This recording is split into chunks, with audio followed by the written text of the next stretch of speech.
আলোচনার বিষয়বস্তু হচ্ছে মডার্নিজম তথা আধুনিকতা সম্পর্কে। আধুনিকতা, মডার্নিজম এটা একটি মতবাদ। এই মতবাদকে কেন্দ্র করে আমাদের ঈমান আমলের সমস্যা বা ঈমান আমলকে কেড়ে নেওয়ার চক্রান্ত, সুদূর প্রসারী ষড়যন্ত্র কি কি রয়েছে এগুলোর তুলে ধরা, এগুলোর মুখোশ উন্মোচন করাই হলো উদ্দেশ্য। এই মডার্নিজম, আধুনিকতা সুন্দর শব্দ, সবাই চায় আধুনিক হতে। আমরা প্রত্যেকেই আধুনিক জিনিস ব্যবহার করি, আধুনিক বস্তু গ্রহণ করি, আধুনিক হতে চাই, এটার মধ্যে কারো কোনো দ্বিমত নেই। আগে এক সময় আমরা ঘোড়ার গাড়িতে, গরুর গাড়িতে চড়তাম, এখন ইঞ্জিল চালিত গাড়িতে চড়ি। আগে এক সময় জাহাজে করে মানুষ হজে যেত, এখন প্লেনে করে যায়। আগে মানুষের যোগাযোগের মাধ্যম হিসাবে এত উন্নত মোবাইল বা অন্য যে সমস্ত মাধ্যমগুলো আছে এগুলো কিছুই ছিল না। চিঠির মাধ্যমে মানুষ একে অপরের সাথে যোগাযোগ করত, আদান প্রদান করত, জানাশোনা করত। এখন আমরা উন্নত হয়েছি, উন্নতি লাভ করেছি। দিন দিন আমাদের উন্নতির অগ্রযাত্রা চলছে, এটা কেউ থামাতে পারবে না। তো এই আধুনিকতা, এটা তো ভালো জিনিস, এটাকে তো কেউ কখনো মন্দ বলতে পারে না, খারাপ হতে পারে না। এটা হুজুর বলেন আর সাধারণ বলেন, শিক্ষিত বলেন, অশিক্ষিত বলেন, ভালো বলেন, খারাপ বলেন, সকলেই তো সেই আধুনিক বস্তুকে, আধুনিক জিনিসকে, আধুনিকতাকেই তো গ্রহণ করছে। এই সময়কার কেউ প্লেন বাদ দিয়ে, উড়োজাহাজ বাদ দিয়ে আগের মতো 1 মাসে 2 মাসে জাহাজে করে হজে যেতে চায় না। এটা মানুষের স্বাভাবিক, একটা ন্যাচারাল, তার চাহিদা, তার গ্রহণ করার একটা বিষয়। এজন্য আধুনিকতা বলতে আসলেই যে একটা সুন্দর আকর্ষণীয় শব্দ, যেটা আমাদেরকে টানে, যেটা আমাদের সামনে যুক্তি হিসেবে উপস্থাপন করা হয় যে এই আধুনিকতাকে আপনি পেছনে কেন ফেলবেন? কারণ এই আধুনিকতা তো সবাই গ্রহণ করে, আপনিও করেন, আমিও করি, কিন্তু এরপরও এই আধুনিকতার নিয়ে কোনো কথা বলা, এর পেছনে পড়া, এটা তো উচিত না। তো এজন্য এই আধুনিকতা, মডার্নিজম সম্পর্কে বিষয়গুলো আসলে আমাদের পরিষ্কার হওয়া দরকার। এতটুক পর্যন্ত যা বলা হয়েছে, যে আধুনিকতা মানুষের জীবনযাত্রাকে উন্নত করে, যে আধুনিকতা মানুষের জীবনযাত্রাকে, চলাফেরাকে সহজ করে, ভালো করে, অসুস্থতা থেকে সুস্থতার দিকে নিয়ে আসে, খারাপের থেকে ভালোর দিকে নিয়ে আসে, অসচ্ছলতার থেকে সচ্ছলতার দিকে নিয়ে আসে, এরকম যত উন্নতির দিকে নিয়ে আসে, এটাকে গ্রহণ করতে কেউ বারণ করেন না, নিষেধ করেন না। যতক্ষণ পর্যন্ত আধুনিকতা এটা শরীয়ত বিরোধী হবে না, ইসলাম বিরোধী হবে না, ওহির, কোরআনের, আল্লাহ রসুলের বার্তার বিরোধী হবে না, ততক্ষণ পর্যন্ত এই আধুনিকতা আপনি গ্রহণ করতে পারেন, কোনো সমস্যা নেই। এজন্য আপনি মোবাইল ব্যবহার করতেছেন, সেই মোবাইল ব্যবহারের মধ্যে আপনাকে 2টা ভাগে ভাগ করা হচ্ছে। আপনি যদি এই মোবাইল দিয়ে আপনার মায়ের সাথে কথা বলেন, এই মোবাইল দিয়ে যদি আপনি আপনার সন্তানের সাথে, স্ত্রীর সাথে, আত্মীয় স্বজনের সাথে কথা বলেন, ফুফুর সাথে, খালার সাথে যদি কথা বলেন, তো এটা ভালো, এটাকে কেউ খারাপ বলবে না, বরং এটা আরও সওয়াবের কাজ। ক্ষেত্র বিশেষে আপনি যে মায়ের সাথে কথা বলছেন, খালার সাথে, ফুফুর সাথে কথা বলছেন, এটা তো আরও সওয়াবের কাজ করছেন। আবার সেই মোবাইলটা যখন আপনি ব্যবহার করবেন কার জন্য? কোনো বেগানা, অপরিচিত, আপনার মাহারাম না এরকম কোনো মহিলার জন্য যদি আপনি ব্যবহার করেন অপ্রয়োজনীয়, বেদরকারে, কোনো খারাপ উদ্দেশ্যে, অসৎ উদ্দেশ্যে, অসৎ নিয়তে যদি আপনি এই মোবাইলটা ব্যবহার করে কথা বলেন, তখন শরীয়তের পক্ষ থেকে আপনার নির্দেশনা হলো এটা আপনার জন্য নিষেধ। তাহলে আমরা বুঝতে পারলাম যে আধুনিকতা গ্রহণ আর বর্জন, এটার একটা নীতিমালা থাকা দরকার। যেই গ্রহণটা শরীয়তের অনুমোদিত হবে, যে গ্রহণটা ইসলামের সাথে থাকবে, সেটা আপনি গ্রহণ করতে পারেন।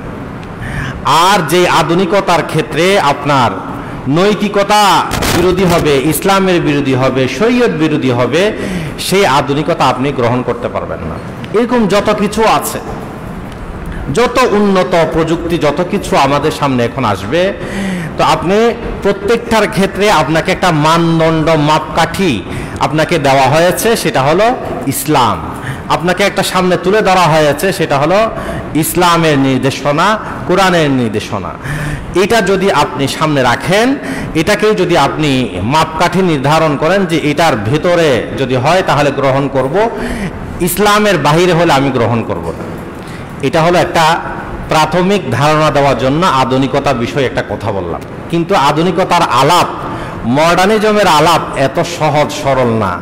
এটার অনেকগুলো ভাগ আছে, এখানে একাডেমিক আলাপ আছে, আবার কিছু আমাদের বোঝার মতো বিষয়ও আছে। তো আমি যেগুলো আমাদের বোঝার মতো বিষয়, এগুলোই আমি তুলে ধরি। আধুনিকতাকে দুই ভাগে ভাগ করা হয়, মডার্নিজমকে দুই ভাগে ভাগ করা হয়। একটা হলো পশ্চিমা মডার্নিজম, আর একটা হলো ইসলামী মডার্নিজম। এই বিষয়টা খুব মনে রাখবেন। আজকের আলোচ্য বিষয় হলো পশ্চিমা মডার্নিজম নিয়ে। আর ইসলামী মডার্নিজম, ইসলামী আধুনিকতা বলতে কি বোঝায়, সেটা আগামী সপ্তাহে ইনশাল্লাহ সুযোগ হলে আলোচনা করব।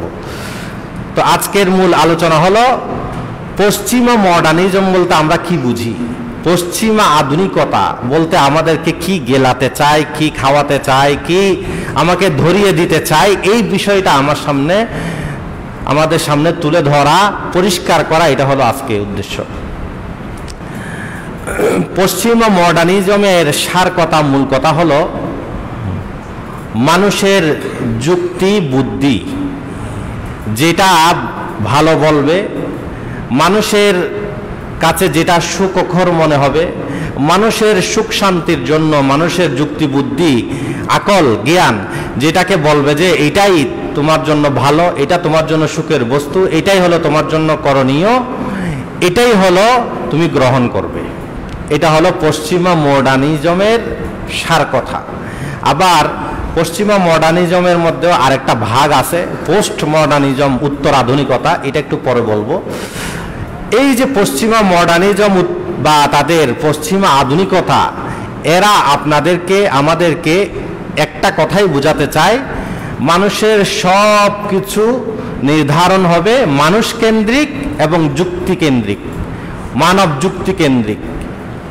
মানুষের আকলে, মানুষের যুক্তিতে, মানুষের বোধ বুদ্ধিতে যে জিনিসটাকে ভালো বলবে, যে জিনিসটাকে ওর জন্য কল্যাণ বলবে, সুখের বস্তু বলবে, এর দুনিয়াতে মোজ করে থাকার জন্য উপায় উপকরণ হিসাবে নির্ধারিত করবে বলে আপনি সেটাই গ্রহণ করেন।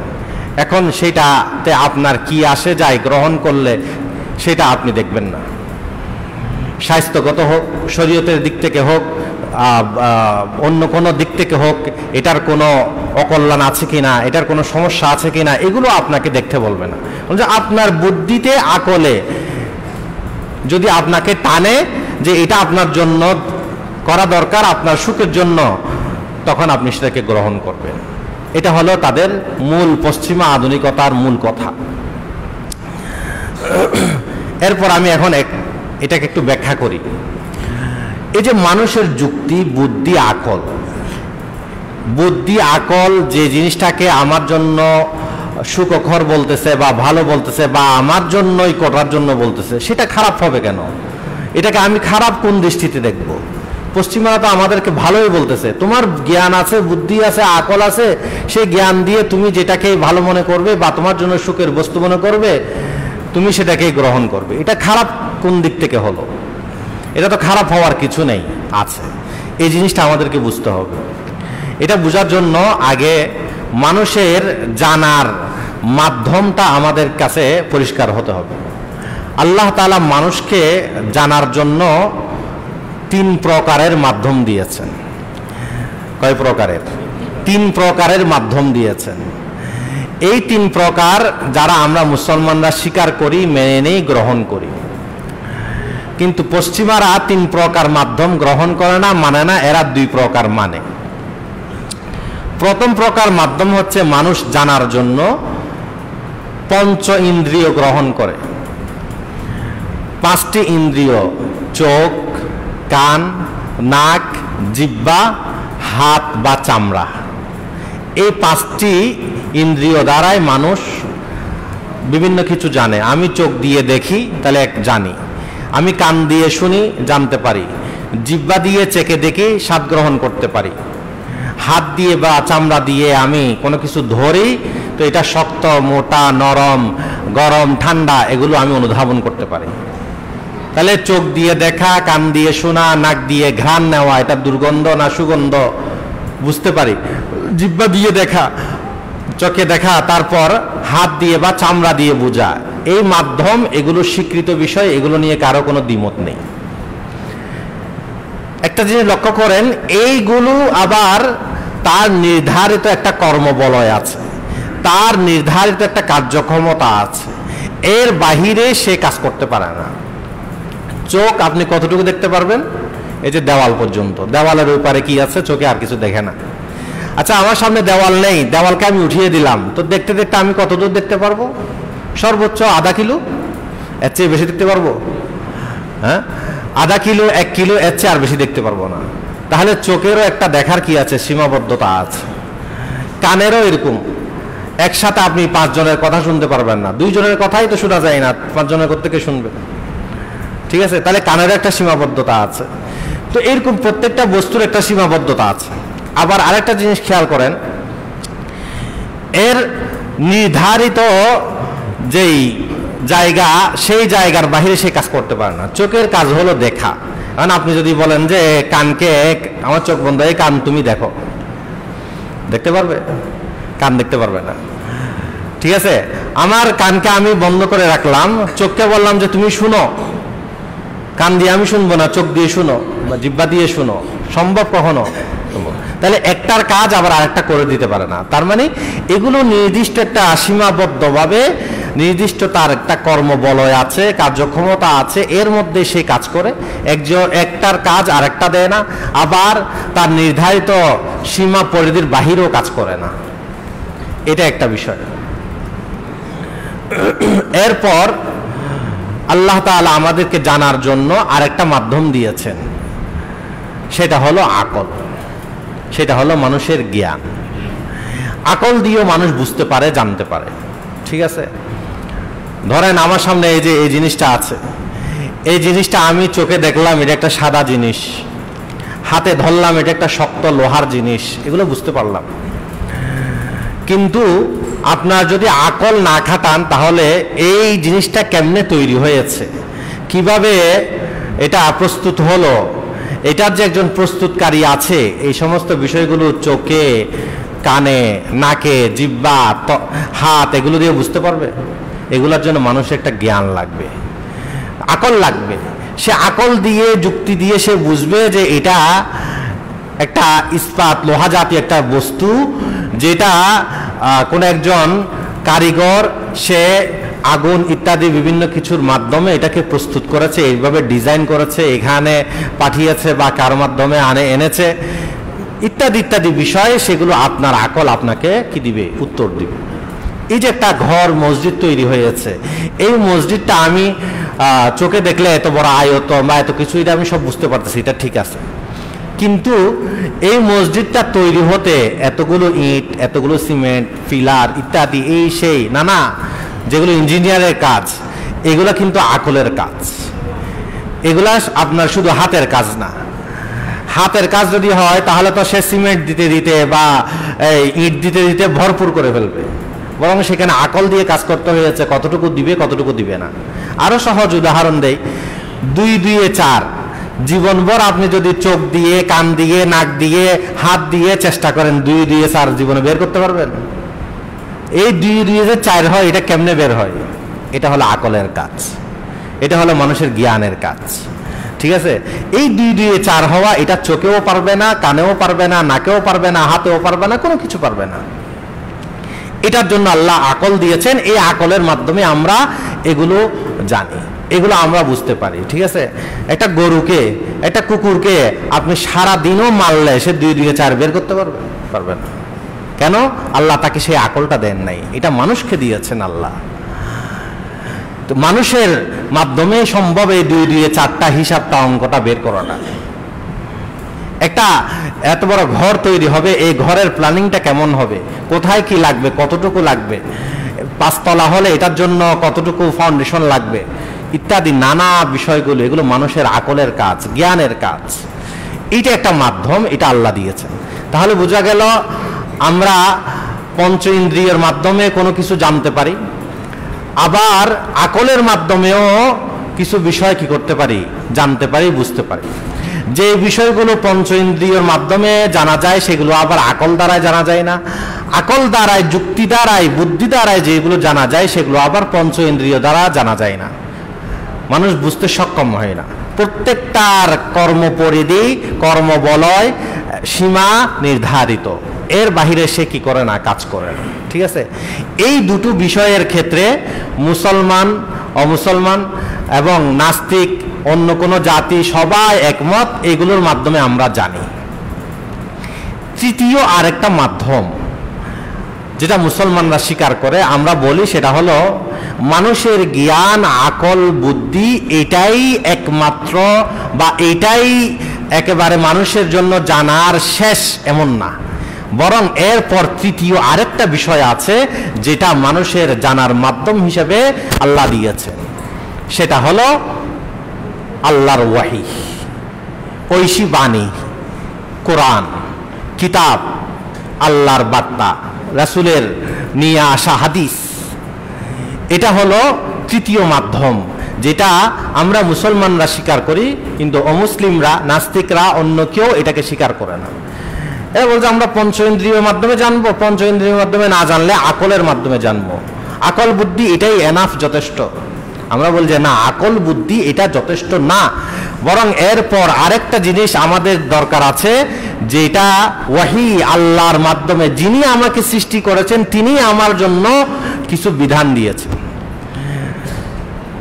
যার সৃষ্টির মাধ্যমে আমি দুনিয়াতে এসেছি তার আবার পালনের জন্য কিছু বিধান তিনি দিয়েছেন।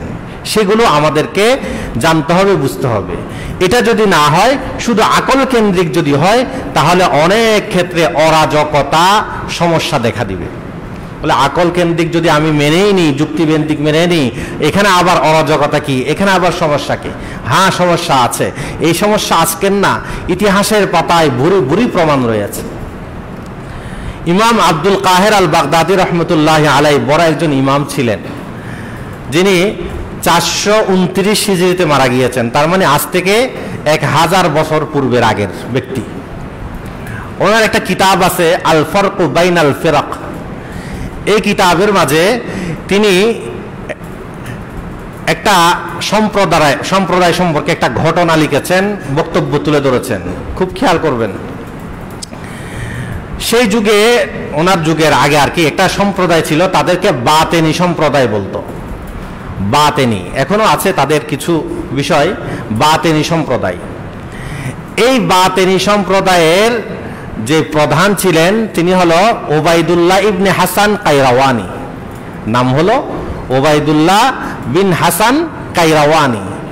এই ওবাইদুল্লাহ বিন হাসান কায়রাওয়ানি, সে তার অনুসারী যারা আছে তাদের কাছে একটা চিঠি লিখেছে। সেই চিঠির বর্ণনা সেখানে নিয়ে আসছে। চিঠিতে কি লিখেছে? চিঠিতে সে লিখেছে তার অনুসারীদেরকে, আচ্ছা দেখো, এটা কি মানুষের যুক্তির মধ্যে, বুদ্ধির মধ্যে ধরে? একজন ব্যক্তি, তার বোন ঘরের মধ্যে আছে, ওই বোন তার সাথে একসাথে 15-20 বছর বড় হয়েছে, ভাইয়ের ভালো খারাপ, তার চাওয়া পাওয়া, তার রুচি অভিরুচি, নানা যত কিছু আছে, এই সব কিছু বুঝতে পারে কে? বোন। কেন? বোন আজকে 5-7 বছর 10 বছর ধরে দেখতে পারত, সে ভাই কি চায়, কি তার চাহিদা, তার কি পছন্দ কি অপছন্দ, মন্দ ভালো সব কিছু ওই বোন জানে। এখন সেই বোনকে ভাইয়ে না রেখে দিয়ে দিচ্ছে আরেকজন অপরিচিতর কাছে, যে অপরিচিত ব্যক্তির চাহিদা কি, চা পাওয়া কি, ভালো মন্দ কি, কোনো কিছুই এই মেয়েটি জানে না, এই বোনটি জানে না।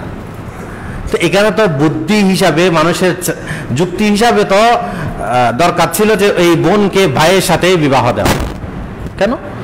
কারণ এখানে ভালো মন্দ খারাপ যত কিছু আছে সব কিছু একে অপরের বোঝাপড়া আছে, জানাশোনা আছে, জানাশোনা আছে বিদায় এই জন্য এখানে রেখে দিবে, আরেকজনের কাছে দিবে না।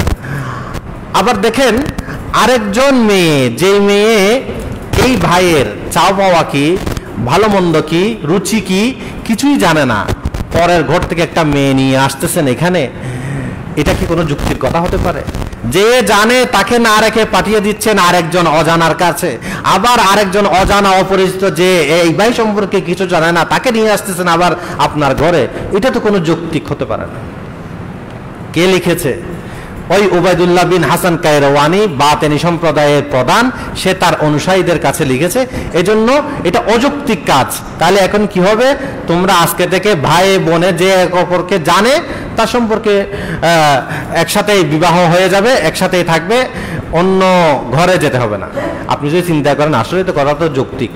আজকে যে এত অশান্তি, স্বামী স্ত্রীর ঝামেলা, এত সমস্যা, যৌতুকের ঝামেলা, কোর্ট আদালতে আপনি যদি যান সেখানে দেখবেন যে অর্ধেকের মতো শুধু হলো এই স্বামী স্ত্রীর ঝামেলা। তো এইগুলো তো সব চুকে যায়, সব শেষ হয়ে যায় যদি ভাই বোনে বিবাহ হয়ে যায়। ঠিক আছে? কারণ একজন আরেকজনকে জানবে, একজন আরেকজনকে পরিচিত আছে, ভালো খারাপ সে বুঝবে, সে অনুযায়ী কাজ করবে। কিন্তু একজন আরেকজন যখন অপরিচিত হয় তখন একজন আরেকজনকে মেনে নেওয়া সহজ হয় না। তখন দেখা যাচ্ছে শতকরা 50-60%, 70% হয়তো বিবাহ ভালো থাকতেছে, কিন্তু আর 20-30%-এর মধ্যে অশান্তি, সমস্যা, কোর্ট কাছারিতে দৌড়া দৌড়ি এগুলোই চলতেছে। তো যৌক্তিক মনে হতে পারে। ঠিক আছে? তো এই উবাইদুল্লাহ বিন হাসান কায়রওয়ানি সে তার অনুসারীদেরকে এটা দিল, এটাও এই আদেশ এবং এই কথাটাও লিখলো যৌক্তিকতার নামে। এখন আপনি যৌক্তিক হিসাবে এটা গ্রহণ করবেন? কি বলেন? কেন করবেন না? আপনাকে এখানে অযৌক্তিক কি হলো? আপনি হয়তো দেখাতে পারবেন, বলে যে এটা আবার কোনো কথা হলো, ভাই বোনে বিবাহ হয়, এটা একটা নিয়ম। আর আপনি এই পরিবেশে আছেন এই জন্য আর কি। আপনি যদি ওরকম পরিবেশে যান সেটা আপনার কাছে অযৌক্তিক কিছু মনে হবে না। একটা সহজ উদাহরণ দিই, যেমন আমাদের এখানে যদি কোনো মেয়ে হাফ প্যান্ট পরে হাঁটে, চলে ফেরে, তো এটা আমাদের কাছে খুব খারাপ মনে হবে। কিন্তু আপনি আমেরিকাতে যান, এরকম ইউরোপ কান্ট্রিগুলোতে যান, তো সেখানে গেলে আপনি তো এখানে অহরহ এগুলাই চলে। তো ওইখানে যারা ওই পরিবেশে বেড়ে উঠে, গড়ে উঠে, এরা এগুলা দেখতে দেখতে দেখতে দেখতে আর কিছু মনে করে না। এই যে আমরা যে বলি ইউরোপ কান্ট্রিতে, অমুসলিম কান্ট্রিতে আপনারা যাবেন না, কেন যাবেন না? কারণ এইভাবে আপনার ইমানটা আস্তে আস্তে কি হয়ে যায়, নর্মাল হয়ে যায়।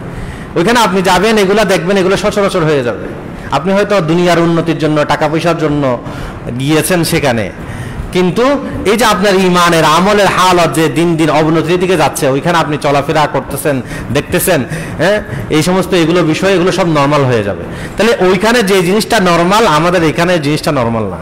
আমাদের এখানে বড় হিসাবে এটা দেখা হয়, কেন? আমাদের সমাজটা হলো এমন। তো সেই হিসাবে আমাদের সমাজে ভাই বোনে বিবাহ হয় না, এই জন্য এটাকে আমরা নর্মাল মনে করি না আর কি। যদি এটাকে নর্মাল করে ফেলা হয় তাহলে তো আর এটা নর্মাল, অনুচিত ভাবার কিছু নেই। তাহলে এই দৃষ্টিকোণ থেকে এটাকে আপনার পরিবেশের দোহাই দিয়ে হয়তো এতটুকু বলা যাবে, এর চেয়ে বেশি কিছু না। এরপর বলবেন আপনি বংশ বিস্তার হবে না, এটাও খুব যে মানা যাবে তা না। কেন বংশ বিস্তার হবে না কে বলছে? বংশ বিস্তার তো হবেই। হ্যাঁ, এখানে একভাবে হবে, অন্য কানে বিবাহ হলে আরেকভাবে হবে। বংশ বিস্তার তো হবে। ভাই বোনে বিবাহ হলে কি ছেলে সন্তান হবে না? হবে, বংশ বিস্তার হবে। এটাকে আপনি একেবারে যে অযৌক্তিক বলবেন তাও না। তাহলে বলবেন তৃতীয় বিষয়ে স্বাস্থ্যগত সমস্যা আছে। বর্তমান মেডিকেল সায়েন্স বলছে যে ভাই বোনে যদি বা খুব ঘনিষ্ঠ আত্মীয় স্বজনের যদি কি হয়, বিবাহ হয়, তাহলে কি হয়, সমস্যা হয়। এই তৃতীয় পয়েন্টে একটু আলাপ করি। বলে এটার কারণে আপনি হয়তো মনে করবেন এটাকে অযৌক্তিক না। এখন তো একেবারেই সহজ হয়ে গেছে এই তৃতীয় পয়েন্টটা বোঝা। মানুষ স্বাস্থ্যগত ঝুঁকি, স্বাস্থ্যগত সমস্যা মনে করেও এরপরও তারা হাজারো অযৌক্তিক কাজ করতেছে, হাজারো অযৌক্তিক কাজ করতেছে। এই যে সিগারেট খাওয়া, এটা যে স্বাস্থ্যের জন্য ক্ষতিকর, যারা খায় তারা জানে না। এমনকি সিগারেটের প্যাকেটেও লেখা আছে, কি লেখা আছে, ধূমপান স্বাস্থ্যের জন্য ক্ষতিকর। হ্যাঁ, লেখায় আছে। তা এরপরও এই সিগারেট খাচ্ছে কিনা, তার যুক্তি তাকে বাধা দিচ্ছে? স্বাস্থ্যর ক্ষতি তাকে বাধা দিচ্ছে? সে খাচ্ছে, ঠিক আছে।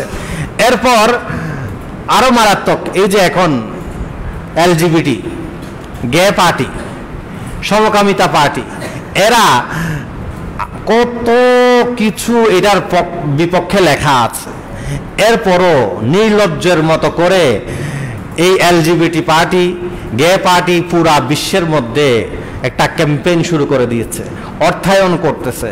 তাদের যা যা দরকার এর পিছনে ঢালার জন্য মানুষ দরকার, অর্থ দরকার, হ্যাঁ, প্রশাসন দরকার, সব কিছু এই ব্যয় করতেছে না। এমনকি আমাদের বাংলাদেশেও পর্যন্ত শুরু হয়ে গেছে, প্রতিটা সেক্টরে সেক্টরে, জায়গায় জায়গায়, ঠিক আছে। এই গে পার্টি বা এলজিবিটির বিষয় নিয়ে প্রচারণা চলতেছে, এটার পক্ষে কাজ চলতেছে। আচ্ছা, এই যে গে, এলজিবিটি, সমকামিতা, এটা যে স্বাস্থ্যের জন্য ক্ষতিকর, এটা এরা জানে না? জানে কি না? জানে। এরপরও এর পক্ষে কাজ করতেছে কিনা? এই যে আমেরিকার মতো, আমরা যাকে সব ক্ষেত্রে মডেল মনে করতেছি, উন্নত মনে করতেছি, এই আমেরিকার মতো জায়গায় এটার অর্থায়ন, এটার পক্ষে কাজ করার জন্য যা যা দরকার সব কিছু করতেছে। এমনকি আল্লামা তাকি উসমানী দামাত বারাকাতুহুম তিনি লিখেছেন, বলে আমি আমেরিকার যুক্তরাষ্ট্রের একটা লাইব্রেরিতে গিয়েছি, সেই লাইব্রেরিতে একটা সেকশন, একটা কর্নার জায়গা দেখেছি শুধু গে সম্পর্কে, গে লাইফ স্টাইল সম্পর্কে লিখিত বইপত্র। নাউজুবিল্লাহ। শুধু এই সমকামিতা অনুযায়ী যারা লাইফ কিভাবে তারা জীবনযাপন করবে এটার পক্ষে লিখিত বইপত্রের সমাহার, বইপত্রের স্তূপ এক কর্নারে আলাদা একটা জায়গা তারা রেখেছে লাইব্রেরিতে। তো এই সমস্ত এদের কাছে কি যুক্তি নাই, বুদ্ধি নাই, আকল নাই? তো এরপরও এরা গের পক্ষে, সমকামিতার পক্ষে, এলজিবিটির পক্ষে অথবা ট্রান্সজেন্ডারের পক্ষে কেন নেমেছে? এরপরও এর পক্ষে কেন কাজ করতেছে? তাহলে স্বাস্থ্য ঝুঁকি বা স্বাস্থ্য সমস্যা, এটার মাধ্যমেও যে আপনার যুক্তিকে বাধা দিবে, এটার কোনো কারণ নেই। আপনাকে বাধা যদি দিতে হয় সেটা দিবে, সেটা হলো ওয়াহি, সেটা হলো আল্লাহর আদেশ, সেটা হলো আল্লাহর নিষেধ, সেটা হলো আল্লাহর বার্তা, সুস্পষ্ট বার্তা। এটাকেই আপনাকে বারণ করবে, আপনাকে বাধা দিবে। তাহলে আমি আবার মূল কথায় যাই। আল্লাহ তাআলা মানুষকে জানার যে মাধ্যম দিয়েছেন, সেই মাধ্যমের মধ্যে পঞ্চেন্দ্রিয়, এটাও স্বীকৃত বিষয়, আকল, জ্ঞান, বুদ্ধি, এটাও স্বীকৃত বিষয়। তৃতীয় যে ওয়াহি, আল্লাহর আদেশ বা আল্লাহর বার্তা, এটা হলো আমাদের মাঝে, তাদের মাঝে হলো, এটা হলো দ্বিমতের বিষয়। আমরা বলি যে মানুষ শুধু আকলের মাধ্যমেই তার সব কিছু করতে পারবে না, পঞ্চ ইন্দ্রিয়ের মাধ্যমে করতে পারবে না, তার একটা নির্দিষ্ট বলয়, কার্যক্ষমতা, কর্ম পরিধি আছে, এর বাইরে গিয়ে সে কাজ করতে পারবে না। এটা মানুষের আকলে ধরবে না, তাকে ভুল বার্তা দিবে। ওই যে ওবায়দুল্লাহ বিন হাসান কায়রাওয়ানি যেমন ভুল বার্তা দিয়েছে তার অনুসারীদেরকে, ভাই বোন বিবাহের পক্ষে কথা বলেছে, এটা স্বাভাবিক বিষয়। যে কোনো বিষয় যখন তার কর্মপরিধির বাহিরে যাবে তখন ভুল বার্তা দিবে। এই যে মিষ্টি মাপে যে পাল্লা আছে না, মিষ্টি মাপে যে পাল্লার উপর আপনি লোহা তুলে দিছেন, টনকে টন লোহা, মাপা যাবে? হ্যাঁ, বলে যে এই লোহা যখন আপনি মিষ্টি মাপার পাল্লার মধ্যে তুলে দিচ্ছেন, এখন লোহা তো মাপতে পারতেছে না, এই পাল্লা তো ঠিক না, হলো না। বুঝে এই পাল্লা, মিষ্টি মাপার যে পাল্লা আছে এর একটা কার্যক্ষমতা আছে, একটা কর্মপরিধি আছে। মিষ্টির মতো হালকা পাতলা যত জিনিস আছে এগুলো মাপা যাবে। আপনার যদি লোহা টনকে টন মাপতে হয়, এটার জন্য আলাদা পাল্লা আছে, সেই পাল্লায় যেতে হবে। একটাকে দিয়ে আর একটার কাজ করা যাবে না, ঠিক আছে? তো আকলের পঞ্চ ইন্দ্রিয়র একটা কার্যক্ষমতা বা কার্যপরিধি আছে, কর্মপরিধি আছে। ওইটার ভেতরে যতক্ষণ থাকবে ততক্ষণ পর্যন্ত সে সঠিক বার্তা দিবে। এর বাহিরে যখন যাবে তখন সঠিক বার্তা দিবে না, ভুল বার্তা দিবে। এই আকলের বিষয়টাও হলো যতটুকু সে তার পরিধি আছে ততটুকু সে আপনাকে সঠিকটা দিবে। ওই যে 2 2 4, এটা হলো সঠিক বার্তা আপনাকে দিচ্ছে। এই ইঞ্জিনিয়ারিং প্ল্যানিংটা কিভাবে হওয়া দরকার, এটা আপনাকে সঠিক বার্তাটা দিচ্ছে। কিন্তু যখন ভাই বোনে বিবাহ হওয়া যৌক্তিক, এটা হলো ভুল বার্তা। ওবায়দুল্লাহ বিন হাসান কায়রওয়ানির ভাই বোনে বিবাহ হওয়ার যে কি যৌক্তিকতা, এটা হলো ভুল বার্তা। তো এই যে সঠিক বার্তা ভুল বার্তা, এটা আপনাকে নির্ণয় করে দিবে কি?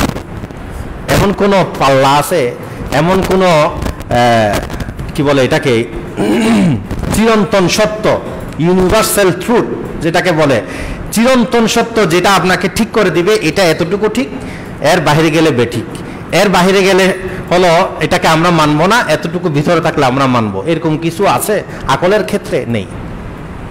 বরং এই ক্ষেত্রে আপনাকে মানতে হবে আল্লাহর ওয়াহিকে, আল্লাহর বিধানকে, আল্লাহর বার্তাকে। আল্লাহর বার্তা বলে দিয়েছে যে ভাই বোনে বিবাহ হতে পারে না, 2 বোন একত্রে বিবাহ করতে পারে না, মাহরাম মা, খালা, ফুফু ইত্যাদি এদেরকে বিবাহ করতে পারে না। এরকম সমকামিতা, এলজিবিটি, জানাবে বিচার, এগুলো হতে পারে না।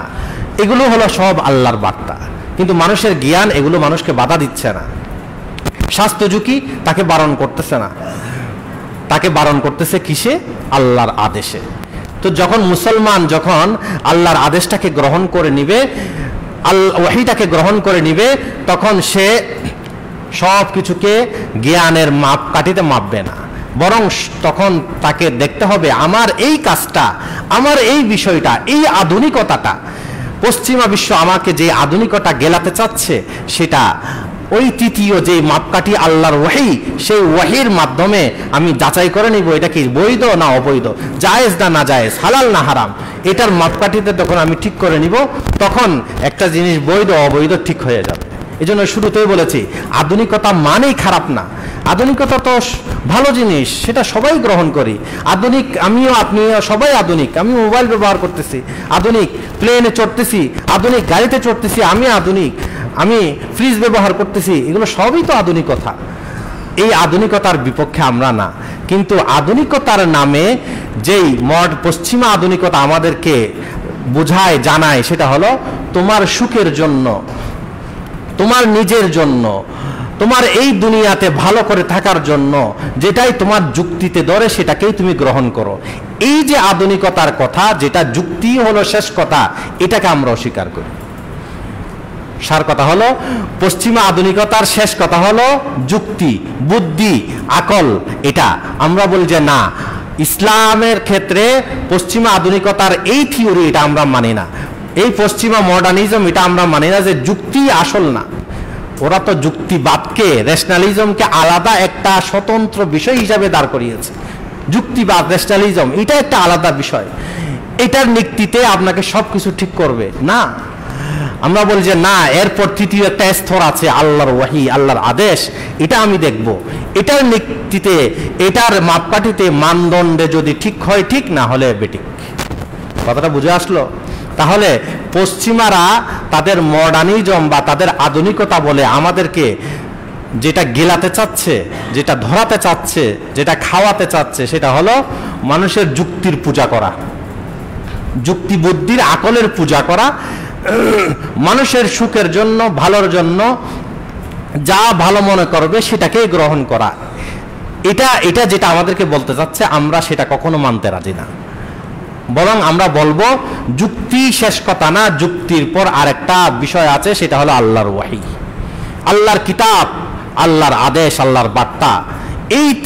এই তৃতীয় মাধ্যমকে আমরা গ্রহণ করে এরপর আপনার এই যুক্তিটা যদি এই তৃতীয় মাধ্যমের পক্ষে থাকে তাহলে গ্রহণ করব, না হলে করব না।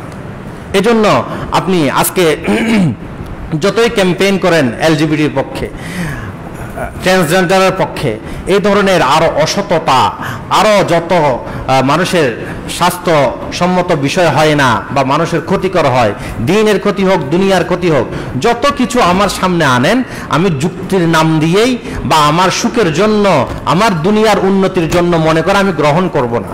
একজন মুসলমান সে তৃতীয় মাধ্যমকে দেখবে যে আল্লাহর ওয়াহি এটাকে পক্ষে দেয় কিনা, এটাকে সায় দেয় কিনা, এটাকে বৈধ বলে কিনা, হালাল বলে কিনা, এরপর সে গ্রহণ করবে, না হলে করবে না। আল্লাহ তাআলা আমাদেরকে বুঝার তৌফিক দান করুন। এটা হলো পশ্চিমা মডার্নিজম, আধুনিকতার সার কথা। আর আগামী সপ্তাহে ইসলামী একটা আধুনিকতা আছে, এই সম্পর্কে আলোচনা।